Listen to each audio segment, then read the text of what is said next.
Copyright CREDITS and copyright disclaimer. This narration script is a transformative adaptation based on the novel The Dunwich Horror by H.P. Lovecraft. All rights to the original characters, plotline and source material belong to the original author and publishers. This script is created for narration, educational review, and entertainment purposes. In the heart of New England, where the rolling hills and verdant forests whisper secrets to the wind, lies the rural town of Dunwich, Massachusetts. A place shrouded in an aura of foreboding and decay, its history woven from the very fabric of darkness and despair. The town's existence is a mere whisper among the surrounding villages, a faint rumor of a place that time has forgotten and the world has chosen to neglect. As one approaches Dunwich, the landscape unfolds like a canvas of desolation, a bleak and barren expanse that seems to stretch on forever. The roads, once well-trodden and worn, now lie cracked and overgrown, as if the very earth itself has risen up to reclaim them.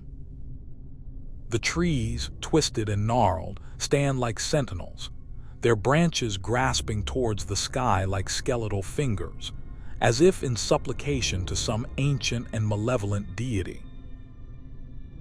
The town itself is a collection of crumbling houses, their windows like empty eyes staring back, their doors hanging crookedly on hinges that seem to scream in the wind.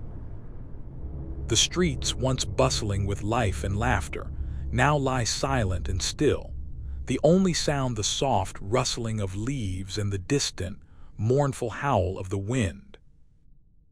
It is as if the very soul of the town has been extinguished, leaving behind only a hollow shell, a mere husk of what once was.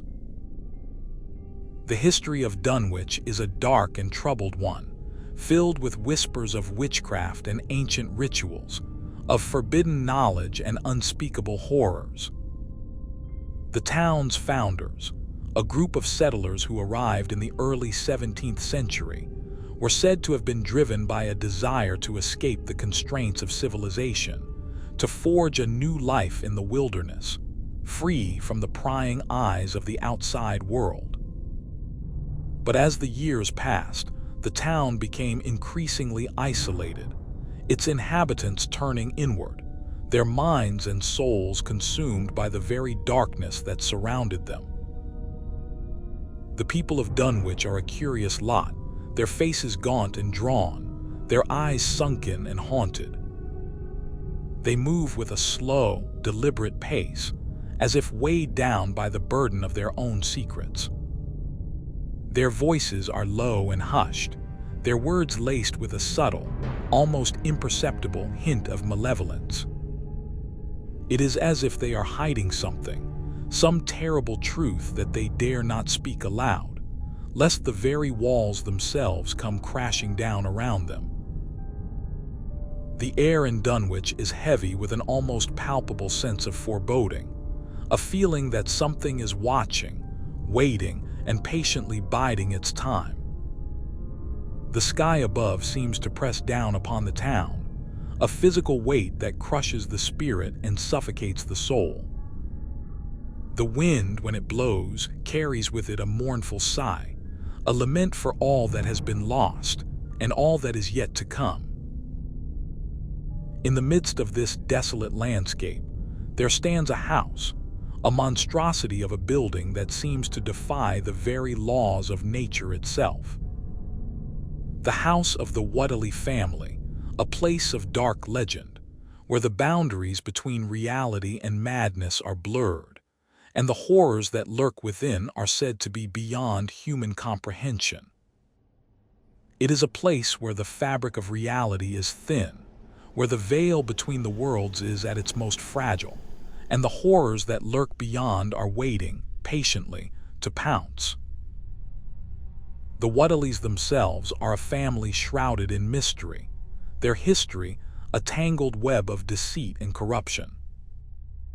Their ancestors, a line of witches and warlocks, had practiced the dark arts, delving deep into the forbidden tomes of ancient knowledge and unleashing upon the world a horror beyond comprehension. The family's bloodline is said to be tainted, their genes carrying the curse of the Old Ones, a legacy of madness and terror that has been passed down through the generations. As the sun sets over Dunwich, the shadows cast by the trees grow long and sinister, like grasping fingers reaching out to snuff out the last vestiges of light.